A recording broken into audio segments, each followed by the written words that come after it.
العالمين والصلاة والسلام على أشرف المرسلين سيدنا محمد وعلى آله وصحبه أجمعين. قال رب اشرح لي صدري ويسر لي أمري واحلل عقدة من لساني يفقهوا قولي. سبحانك لا علم لنا إلا ما علمتنا إنك أنت العليم الحكيم. اللهم لا سهل إلا ما جعلته سهلا وأنت هجنا إذا شئت سهلا. Yang saya hormati Tuan Pengerusi, Tuan Imam, Tuan Bilal, Tuan-tuan ahli kansel pentadbiran masjid, dan seterusnya kepada tuan-tuan hadirat-hadirat yang dirahmati Allah sekalian. Alhamdulillah, syukur kita kepada Allah Subhanahu Wa Taala yang mana kita dapat menyambung kuliah kita sekali lagi di malam ni. Syukur kita kepada Allah Subhanahu Wa Taala yang mana kita nak dua perkara. Kita sentiasa mencari ilmu dan kita menunaikan ibadat kepada Allah Subhanahu Wa Taala. Nak ilmu dan kita menunaikan ibadat kepada Allah Subhanahu Wa Taala. Dan itulah yang paling penting sekali, seperti mana kata Said Alawi. Jadi tuan-tuan, di malam ni kita nak berehat sikit kita tasawuf. Dan malam ni insya-Allah kita nak baca kitab ilmu dan adab mempelajarinya insya-Allah. Kita nak tengok sejauh manakah ilmu, pentingnya ilmu yang dikarang oleh Syekh Alawi As-Saqaf. Syekh Alawi As-Saqaf ni dia menulis buku dia dalam bahasa Arab, namanya Al-Fawaid Al-Makkiyah fima yahtajuhu talabatu Syafi'iyah. Jadi saya terjemah buku beliau. Sangat cantik bab ilmunya. Kita berkongsi insya-Allah. Dan setelah saya terjemah, USAS, Universiti Ustaz Azlan Shah cetak. Dan kita datang untuk sama-sama kita berkongsi. Jadi tuan-tuan, di masa yang sama saya nak minta tolong tuan-tuan. Saya nak cari dana untuk nak membangunkan sebuah ma'had tahfiz saya di Lawin. Bukan di Simpan Lawin tapi di Lawin tuan-tuan. Jadi pada masa yang sama saya minta tuan-tuan. Tapi kita baca buku ni tuan-tuan. Nak minta tuan-tuan dermalah buku ni. Tengah harga RM13. Saya jual RM13 untuk nak bangun sekolah tahfiz saya di Lawin insya-Allah. Dan malam ni dan seterusnya kita akan baca kitab ni tuan-tuan. Kita akan baca buku ni dulu. Mudah-mudahan kalau kita tamat bulan Rajab, kita kembali pula kepada tasawuf kita. InsyaAllah tuan-tuan. Saya nak minta tolong tuan-tuan untuk sama-sama kita menderma. Saya cita-cita nak bangunkan sekolah tahfiz saya di Lawin. Di Lawin dekat dengan Gerik. Oleh kerana tak berapa lama lagi saya nak pencen, saya pun nak balik duduk di Lawin. Jadi di situlah tempat saya nak cari dana sikit sebanyak. Jadi kita malam ni insya-Allah kita baca buku ni insya-Allah sama-sama. Sama-sama kita baca buku ni. Dan tuan-tuan yang dah ada buku ni, marilah kita sama-sama tengok. Kita tengok kepada pendahuluan tuan-tuan. Kita tengok pendahuluan. Dan tuan-tuan tak bawa duit pun tak apa. Tak pasti bagi malam ni. Bagilah bila-bila masa. Ke lapangan tuan-tuan, ada masa bila. Bagilah tak apa, saya nak cari dana untuk membina sekolah tahfiz saya. Malam ni insya-Allah kita mula kitab ni tuan-tuan. Kita tengok apa kata Said Alawi As-Saqaf tentang buku beliau ni, masya-Allah. Baik, kita tengok dulu kepada muka surat 6 pendahuluan. Bismillahirrahmanirrahim. Alhamdulillahilladzi 'allama bil qalam. 'Allamal insana ma lam ya'lam. Wassalatu wassalamul atimman al-akmalan ala sayyidina Muhammadin khairi muallim wa ala alihi wa ashabihi alladhina hamalu ad-din anhu wa amalu bihi wa balaghuhu min ba'dihim wa ba'd. Sesungguhnya Islam sangat memberi perhatian terhadap ilmu pengetahuan. Itulah Islam sangat memberi kepentingan kepada ilmu pengetahuan. Sebab tu ibadat kita jadi cantik. Sebab Islam itu mengutamakan ilmu. Kita kena belajar. Barulah ibadat kita jadi elok. Barulah jadi ibadat kita diterima oleh Allah Subhanahu Wa Taala. Kita rasa seronok Islam ini. Islam ini mementingkan ilmu pengetahuan. Tak sama dengan agama yang lain. Kita tengok. Islam adalah ayat pertama yang diturunkan adalah Iqra. Bismi rabbikal ladzi khalaq. Iqra itu membuktikan bahawa pentingnya ilmu pengetahuan. Jadi di situlah bila kita melakukan ibadat, kita merasa tenang bila kita ada ilmu. Kita akan merasa kepuasan ibadat kita kepada Allah bila kita ada ilmu. Dan kita rasa tak seronok ibadat kita yang kita laku tanpa ilmu. Kita rasa ragu-ragu, kita rasa was-was. Sebab itulah Islam difardukan, fardu ain di atas setiap orang Islam untuk menuntut ilmu pengetahuan. Untuk menuntut ilmu. Justru ayat pertama yang diturunkan oleh Allah Subhanahu Wa Taala ialah ayat Iqra daripada surah Al-Alaq. Melalui ilmu pengetahuan, seseorang dapat melakukan ibadat kepada Allah dengan betul. Dengan ilmu pengetahuan, kita dapat melakukan ibadat dengan betul. Kita dapat melakukan ibadat dengan berkualiti. Berkualiti maknanya kita lakukan ibadat tu dengan berkualiti. Maksudnya berkualiti maknanya menepati apa yang disuruh oleh Allah Subhanahu Wa Taala. Serta jauh daripada perasaan ragu-ragu, jauh daripada perasaan ragu-ragu. Bila kita melakukan ibadat, jauh daripada ragu-ragu. Sebab ada ilmu. Kita tak rasa ragu-ragu, kita tak rasa was-was lagi. Malah terselamat daripada cacat cedera. Bahkan jauh daripada cacat cedera. Inilah bila kita tak belajar. Kadang-kadang solat kita tak tahu. Kita duduk tawarruk bagaimana. Duduk iftirash bagaimana kita tak tahu. Sebab itulah kita tengok orang yang ada ilmu solat. Lain solatnya. Kita tengok dengan tomak ninahnya. Dengan ada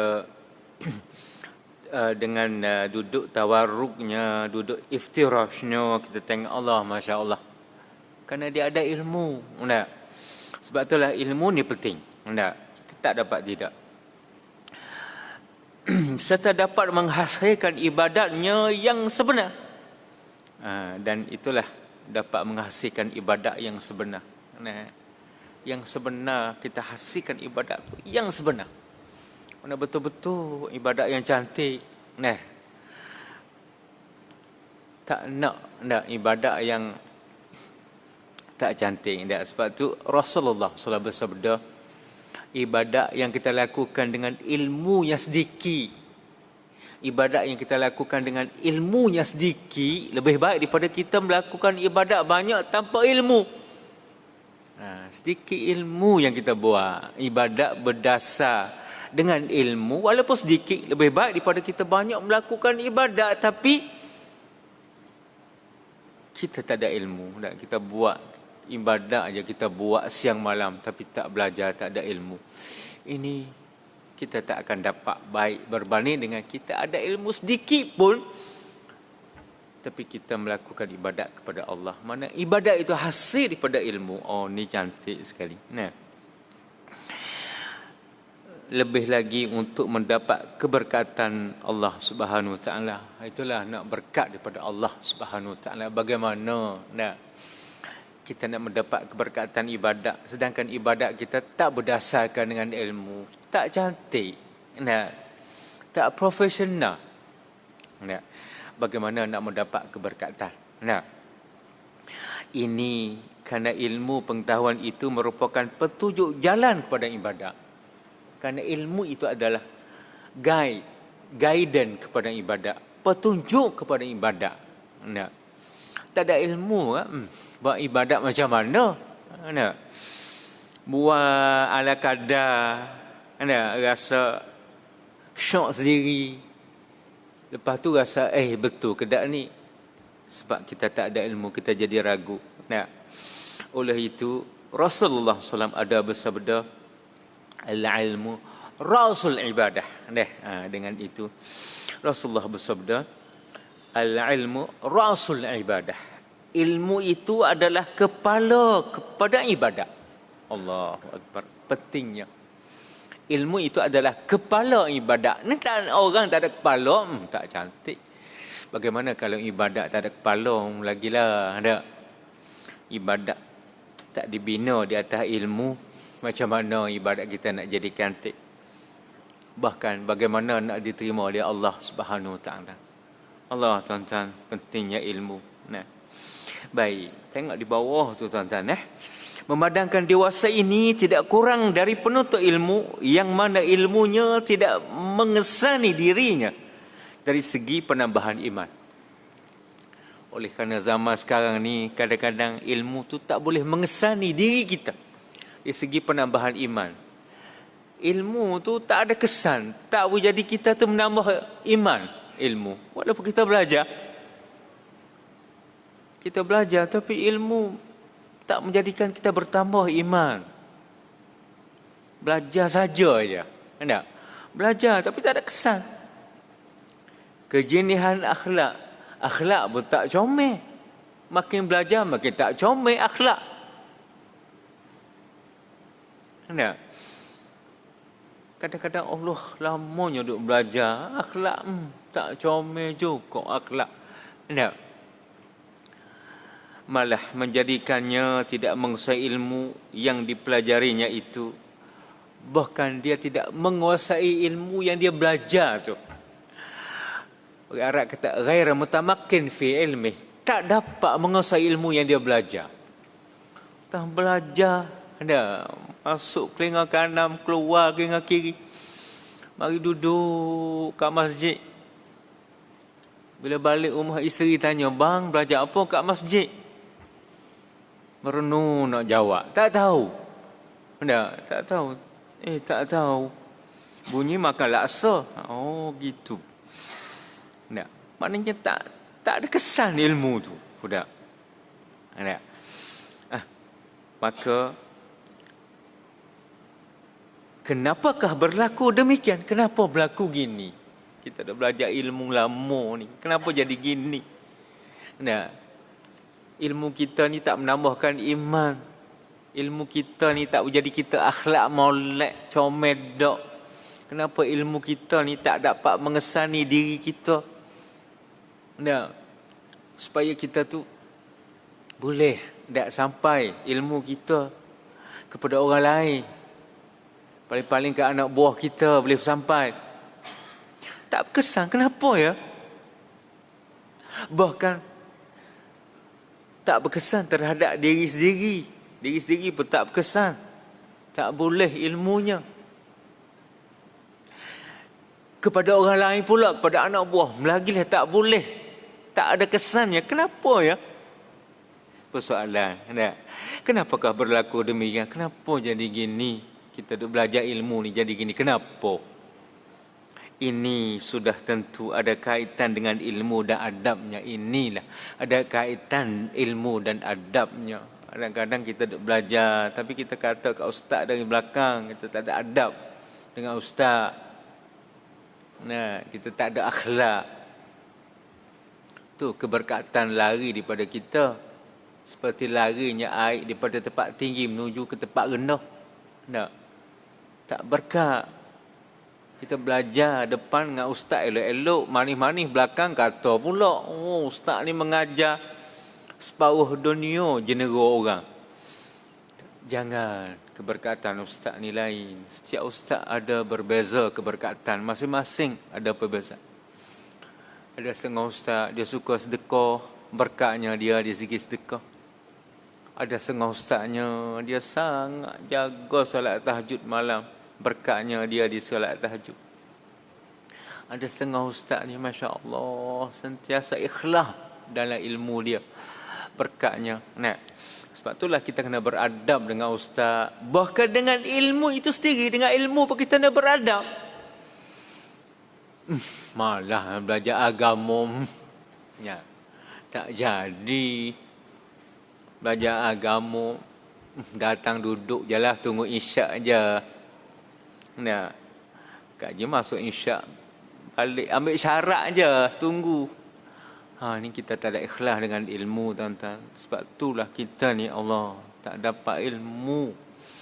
Belajar lama tapi tak ada kesannya ilmu ni Allah. Kita tak beradab. Lebih lagi dengan guru Allah. Guru ni penting sekali. Kita tengok Imam Malik, tuan-tuan. Ni cerita Imam Malik rahimahullah. Imam Malik ni dia duduk mengajar di Madinah. Dia mengajar di Madinah. Imam Malik ni dia buat halaqah. Halaqah ni buat bulatan zaman dulu. Di masjid di luar tu, dia buat bulatan. Dan Imam Malik duduklah di tengah-tengah. Ngajar anak murid. Anak murid sekeliling. Ngajar anak murid. Anak murid Masya Allah. Ramainya Imam Malik. Di tepi-tepi Imam Malik ni anak murid tak berani nak duduk dekat. Segan kepada Imam Malik. Dan Imam Malik ni memang terkenal seorang yang berilmu. Oh Masya Allah. Digelar dengan raja ilmu. Pandainya. Ilmunya hebat. Tapi bila orang tanya soalan 10, dia jawab 3 ya. Tak banyak, 3. Tu pun dia suruh kita tanya orang. Tanyalah orang lain dulu. Barulah mai tanya aku. Tanya orang lain dulu. Ada lagi orang lain yang pandai. Tawaduknya Imam Malik ni. Jauh dengan kita sekarang. Kita ni soalan 10 jawab 11. Pandainya kita. Imam Malik tak. Soalan 10 jawab 3. Jawab 4. Itulah Imam Malik. Dan Imam Malik ni bukan setakat ilmu. Kehebatan dia dengan jin. Jin pun takut. Kalau seorang tu dihasut oleh jin, dimasuk oleh jin, Imam Malik bagi salam. Kamu tolong kirim salam kepada jin yang masuk ke dalam diri orang tu. Minta keluar. Minta keluar. Kalau tak keluar, nanti aku sampai nanti teruk. Keluar, jin keluar tu. Oh hebat, Masya Allah Imam Malik. Keluar tu. Jin keluar. Hebatnya Imam Malik. Jadi nak ceritanya kehebatan Imam Malik ni, dia duduk mengajar satu hari. Dia duduk halaqah. Halaqah buat bulatan duduk mengajar. Tiba-tiba setelah dia duduk mengajar, ada seorang datang. Seorang tua. Datang dengan kereta Hema. Hema ni kaldai. Kereta kaldai. Orang Arab ni dia ada kereta yang ditarik oleh kaldai. Kaldai tarik. Kereta tu lah. Dan dia muat barang-barangan dan sebagainya. Jadi, bila orang ni tengok Imam Malik dia mengajar, tak boleh nak pergi. Seolah tak boleh nak melepasi. Kena dengar apa Imam Malik mengajar. Dia pun turun daripada kereta keldai dia. Turun daripada kereta keldai dia. Terus pergi duduk dengan Imam Malik. Dekat dengan Imam Malik. Dan dia orang tua. Pakaian putih dia pakai jubah putih. Jubah dia pun putih tu jadi kuning hitam, kotornya, nak cerita kata kotornya. Dia pergi duduk dengan Imam Malik. Dia pun dengar Imam Malik duduk mengajar. Imam Malik pun duduk mengajar. Dia pun duduk dengar Imam Malik. Dia dengar. Sehingga akhirnya Imam Malik selesai mengajar. Imam Malik pun buka persoalan. Tuan-tuan, ada soalan ke nak tanya?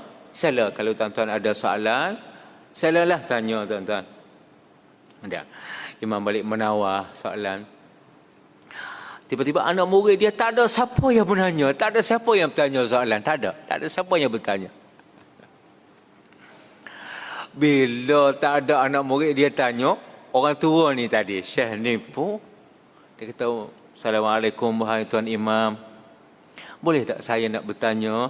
Oleh kerana tak ada siapa nak tanya, boleh tak saya kalau saya tanya? Imam Malik pun teruslah, boleh. Tanya je tak apa, tanya. Tanya je, tanya. Tanya apa? Tanya. Jadi orang tua tu pun tanyalah. Wahai Imam, dia kata, kalau seseorang itu balik, kalau seseorang itu balik, dia cukup umur 15 tahun. Tak? Ataupun dia tidur mimpi keluarnya air mandi. Tak? Itu tandanya seorang itu balik. Tak? Itulah tanda. Maknanya seseorang tu cukup umur 15 tahun ataupun dia tidur mimpi dan keluar air mandi. Itu maknanya dia dah balik. Bagaimana pula Imam kalau anjing balik? Di mananya alamat kita nak tengok kalau anjing balik? Imam Malik menengum. Tak boleh nak jawab. Macam mana pula anjing balik? Kalau orang balik umur 15 dah. Tidur keluar, mimpi keluar air mandi, itulah orang baliknya. Kalau anjing balik macam mana? Imam Malik tak boleh jawab. Allah minta maaf lah, dia kata, Tuan saya tak boleh nak jawab soalan Tuan. Tolonglah jawab soalan ini kepada saya. Orang tua tu begini, Imam. Sebenarnya anjing ni bila dia akil balik, bila dia nak kencing, dia akak kaki. Tak. Kalau yang tak balik, anjing yang kencing tak akak kaki tu, dia tak balik lagi.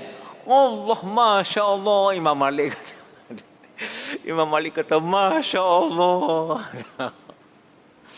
Ini guruku. Ni Imam Malik tengok ni, tawaduknya Imam Malik. Imam Malik peluk orang tua tu, peluk. Ini guruku ni, guruku. Mengajar aku anjing balik. Anjing balik bila nak kecing, akak kaki. Yang tak balik, tak akak kaki. Allah, Masya Allah. Nak cerita Imam Malik, itulah hormatnya kepada guru. Tengoklah, tuan-tuan. Mengajar, anjing balik. Nak? Bila nak kecing, akak kaki. Lepas pada Imam Malik peluk orang tua tu pun, saya nak pergi dah. Dia pun pergilah. Nak pergi naik kereta keldai dia. Pergi. Lepas pada tu sekitar 3 bulan. Orang tua ni pun lalu pula ke tempat kawasan masjid itu, lalu. Dan tengok pula Imam Malik sedang duk mengajar, buat halaqah. Sedang duk mengajar. Dia pun cepat-cepat turun kereta keldai itu, terus pergi ke halaqah yang tempat Imam Malik duk mengajar tu. Di kali ni dia pun terus masuk dalam halaqah, belaga lutut dengan Imam Malik. Orang tercengang tengok, orang macam mana ni beraninya tak lutut dengan Imam Malik ni. Bagaimana orang tengok dah, bagaimana ni beraninya letak lutut. Orang yang tak tahu dengan orang tua ni. Orang tengok dah. Lepas tu pun dia pun ikutlah kuliah Imam Malik. Imam Malik duk mengajar. Sehingga habis kuliah, selesai kuliah, dan Imam Malik buka persoalan, tak ada siapa nak tanya, dan Imam Malik berkata, wahai kamu semua murid-muridku, kamu tahu ke tak siapa orang tua ni? Imam Malik kata kepada orang tua tu, dia beritahu kepada murid-murid dia, kamu tahu ke tak siapa ni orang tua ni? Jawab pelajar-pelajar dia pun kata, saya tak tahu. Tak tahu Imam, saya tak tahu. Tuan Guru, saya tak tahu. Inilah sebenarnya guruku. Imam Malik kata, inilah guruku. Tahu tak apa dia mengajar aku? Dia mengajar aku anjing kalau balik, bila dia nak kecil, dia akak-akak kaki. Yang tak balik, bila dia nak kecil, dia tak akak kaki. Masya Allah. Inilah guruku. Jadi tu nak cerita Imam Malik tawaduknya. Orang yang mengajar dia mengaku guru tu guru. Allah, Masya Allah. Jadi itulah tuan-tuan, kita dengan guru ni kita kena hormat sangat tuan-tuan. Kerana itulah guru kita. Keberkatan kadang-kadang sedikitnya ilmu, tapi kerana keikhlasan guru, kerana keberkatan guru tu. Padahal ilmu boleh kita nak belajar dengan Google. Download ya Google keluar habis, mak ayah ya tak ada dalam Google-nya. Keluar semua. Tapi tak sama tuan-tuan, kita duduk dalam majlis ilmu begini, tak sama. Kita menumpang doa guru. Inilah dikatakan musahabatus salihin. Kita bersahabat dengan orang soleh. Inilah kita duduk. Seorang ustaz bukan ada masa nak duduk sibuk. Masing-masing ustaz, ada setengah ustaz yang jadi tak bomo hatu pula kau. Mana ada masa ada sana sini. Kita boleh duduk bersama ni tuan-tuan, berkat, masya-Allah, keberkatan kita. Sebab itulah kita menumpang doa ustaz, berkat. Sebab itulah kita hadirlah majlis ilmu tuan-tuan. Baik, kita tengok di situ.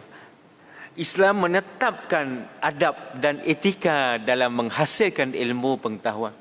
Islam dia ada adab dan etika dalam kita menuntut ilmu ni, dia ada adab Islam. Dia garis panduan mengenai adab dalam menuntut ilmu. Justru buku ini akan membincangkan tentang kelebihan ilmu pengetahuan.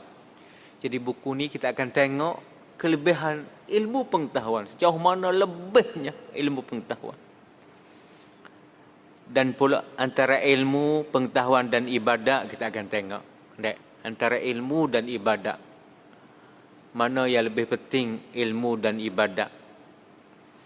Dan jenis-jenis ilmu kita akan tengok pula. Jenis-jenis ilmu menurut Syekh Alawi As-Saqaf ni, bagaimana jenis-jenis ilmu, cara mempelajari ilmu pengetahuan, cara belajar ilmu pengetahuan.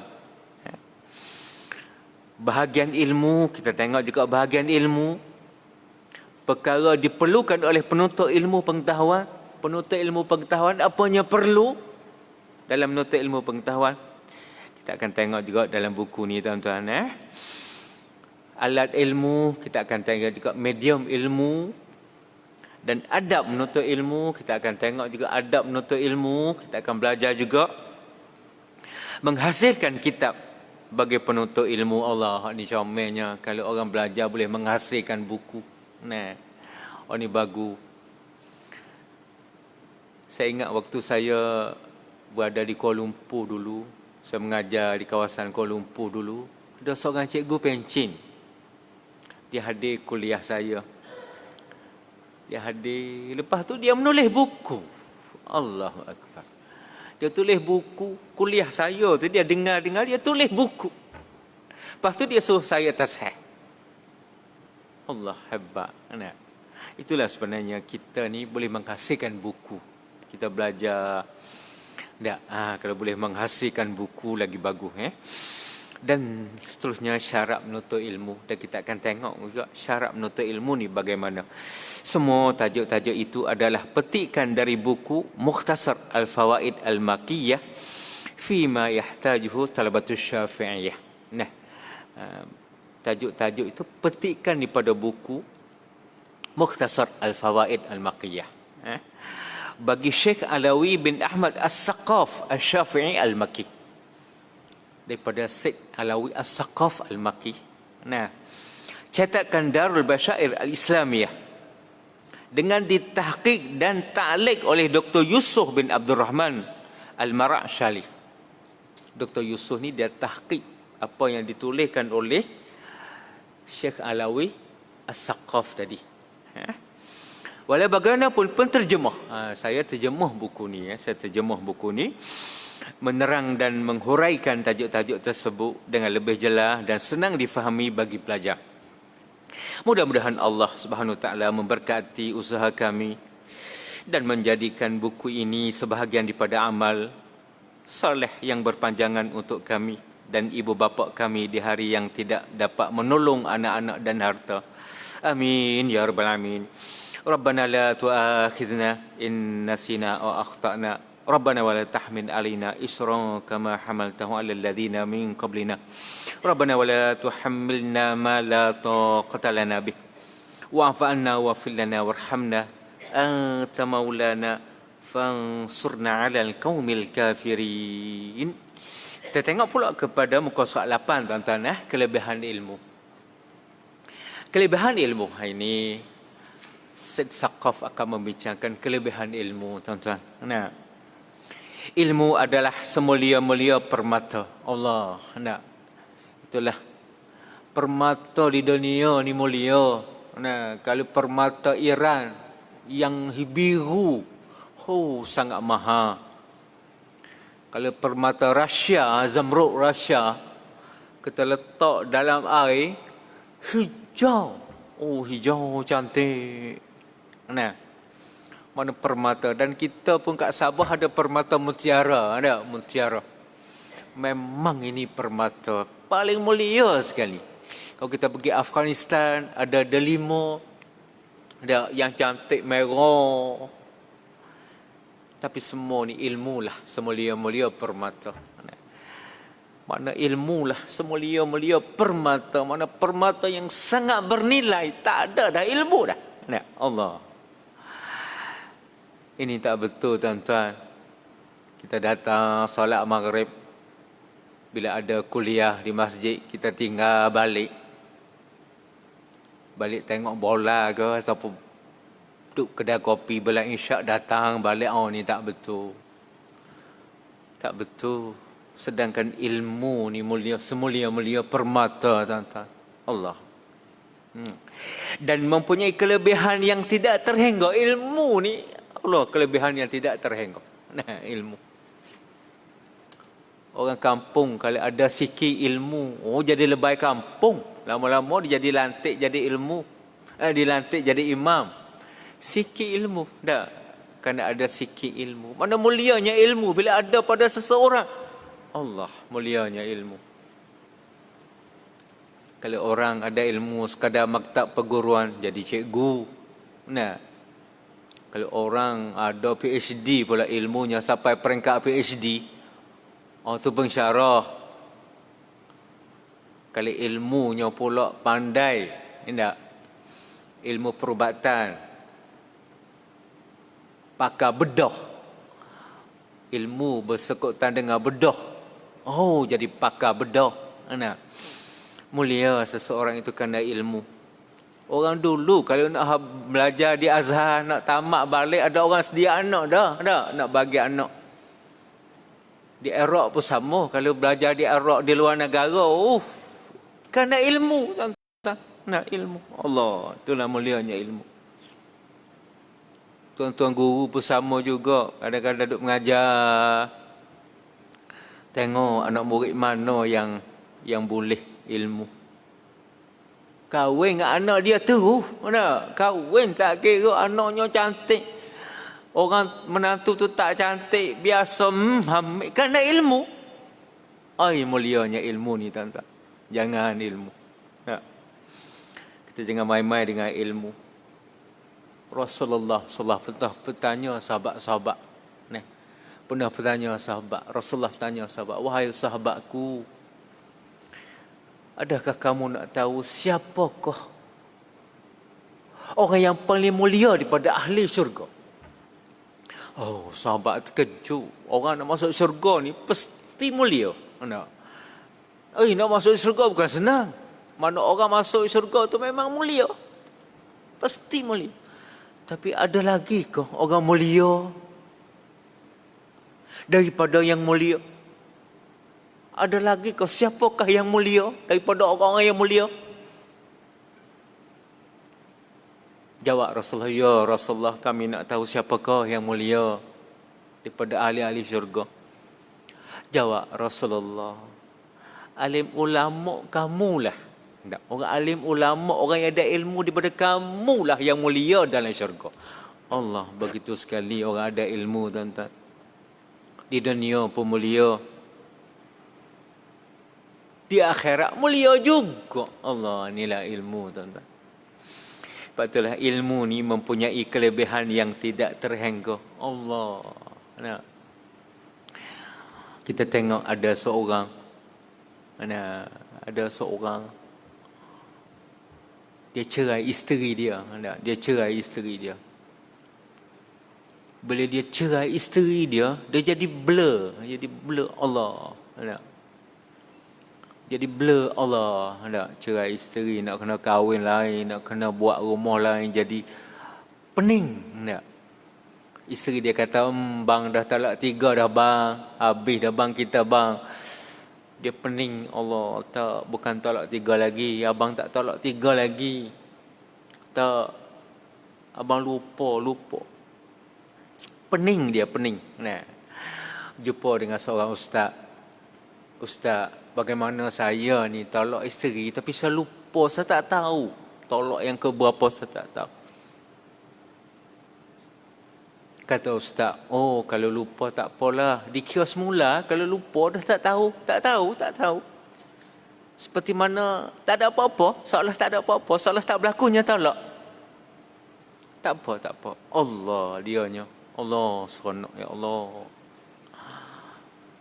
Seronok dia rasa, Allah tak tolak lagi isteri.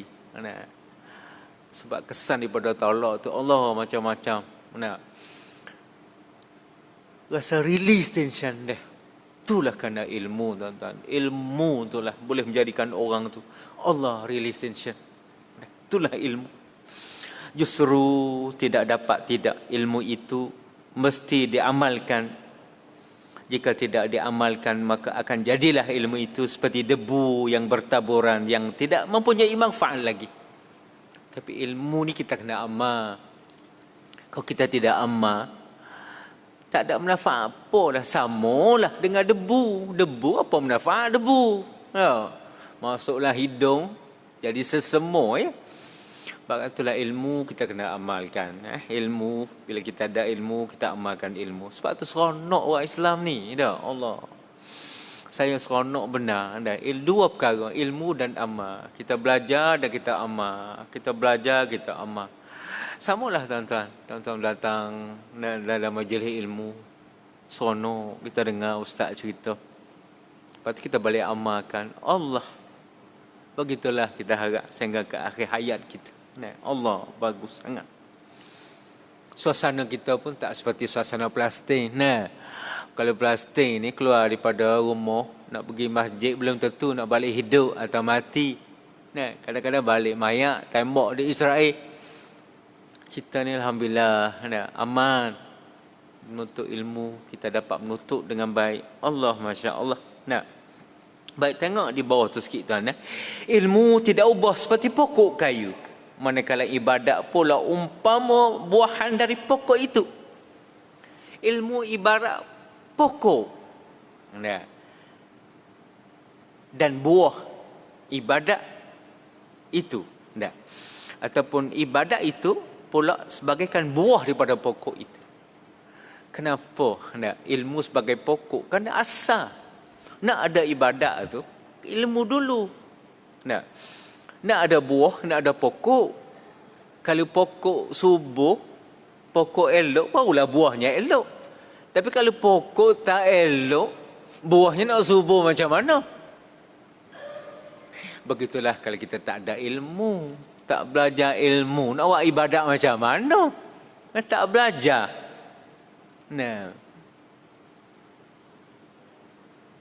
Pihak masjid sedia ustaz-ustaz mengajar, kita tak belajar. Kita nak hasilkan ibadat macam mana? Maka sebab itulah ilmu tidak ubah seperti pokok. Pokok lebih mulia dari buah sebab ia adalah asal dan dahulu daripada buah. Pokok lebih mulia daripada buah sebab dia asal. Tak akan ada buah tanpa pokok. Tak akan ada buah. Nak buah boleh ke tak ada pokok? Sebab tu mulia ilmu tu kerana asal daripada ibadat. Dulu pada ibadat, mulianya pokok kerana pokok tu datang daripada buah. Tak kena buah tanpa pokok. Bolehlah kalau di Singapura. Singapura tu ada makan durian. Tak tahu pokok durian.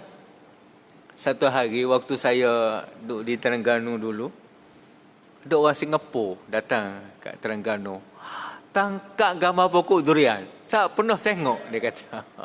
Duk makan buah durian 15 tahun dah duk makan buah durian. Tak kenal pokok.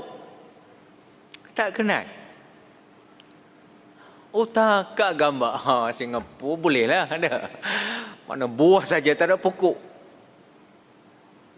Kita ni alhamdulillah boleh tengok semua dah.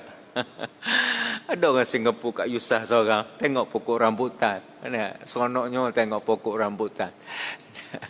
Waktu rambutan berbuah merah, dia tengok Allah. Singapura tak ada. Taman ni dah. Maka sebab itulah ilmu ni pokok lebih mulia daripada buah. Sebab dia asal, dia dulu daripada buah. Begitulah ilmu lebih mulia daripada ibadat. Sebab dia dahulukan ibadat. Kita belajar dulu, baru kita melakukan ibadat hasil daripada ilmu. Oh, tu cantiknya. Namun, yang bermanfaat ialah buahnya. Yang bermanfaat tu adalah buahnya. Pokok kalau tak buah, tebang. Pokok jering kan tak buah, tebang. Sebab tak ada manfaat. Sebab kita nak buahnya tu. Sama juga ilmu. Tak menghasilkan ibadat.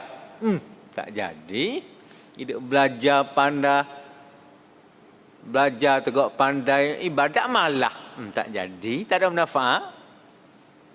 Kita nak manfaat. Mana ilmu tu menghasilkan ibadat. Tu yang kita nak.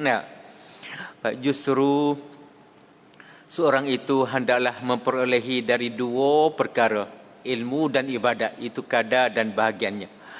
Pada seorang itu usahalah supaya boleh dua perkara ni. Ilmu dan ibadat. Allah, dua perkara ni jangan kita ambil ringan tuan-tuan. Ilmu dan ibadat. Ambillah, kita jangan tunggu masa lapang, tapi kita lapangkan masa untuk ilmu dan ibadat. Kita habiskan sikit tuan-tuan. Malah seorang itu hendaklah memiliki 4 perkara. Seorang itu hendaklah memiliki 4 perkara ni tuan-tuan. Memiliki 4 perkara. Hendaklah memiliki 4 perkara, iaitu ilmu pengetahuan. Ni tuan-tuan, kena ada ilmu tuan-tuan. Allah, kita nak sama dengan saya dengan tuan-tuan, saya nak mati smart. Mati smart bagi saya ialah kita ada ilmu dan beribadat. Tak nak ibadat saja, tak belajar. Kita nak ilmu, belajar ilmu dan ibadat sekali. Allah comelnya, kita akhir hayat kita dengan kita menuntut ilmu dan kita beribadat kepada Allah Subhanahu Wa Taala.